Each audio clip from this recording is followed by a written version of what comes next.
పిలిచి దొంగోడి చేతిలో తాళాలు పెట్టినట్టుంది ఈ వ్యవహారం. సోషల్ మీడియాలో వ్యూస్ కోసం, లైకుల కోసం కొందరు చేస్తున్న అడ్డగోలు ప్రదర్శనలు చూస్తుంటే సామాన్యులకు గుర్తొచ్చే మాట ఇదే. యూట్యూబర్ రచన ఉదంతం చూస్తుంటే కూడా అదే అనిపిస్తుంది. తన దగ్గర ఉన్న బంగారం అంతా టేబుల్ మీద పెట్టి ఎగ్జిబిషన్ పెట్టినట్టు వీడియో తీసింది.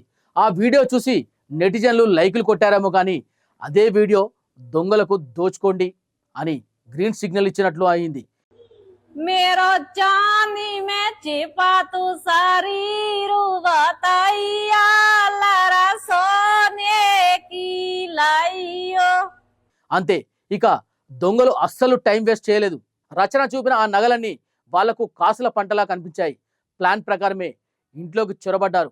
6 లక్షల విలువైన బంగారం, 1,91,000 క్యాష్ పట్టుకుపోయారు. అసలు మ్యాటర్ ఏంటంటే ఆ దొంగలు తెలివి చూడండి. దొంగతనం చేసినంతసేపు వాళ్ళకు ఎంత హాయిగా అనిపించిందో ఏమో. ఆ ఇంట్లోనే ఉన్న కూల్ డ్రింక్ కూడా లాగించి మస్తు ఎంజాయ్ చేసి మరీ వెళ్ళారట. అంటే మనోళ్ళు వీడియోలు చూసి ఇల్లు దోచుకోవడమే కాదు, ఆ ఇంట్లోనే కూర్చుని కూల్ డ్రింక్ తాగేంత ఫ్రీడమ్ కూడా తీసుకున్నారు. ఏంది ఇదంతా?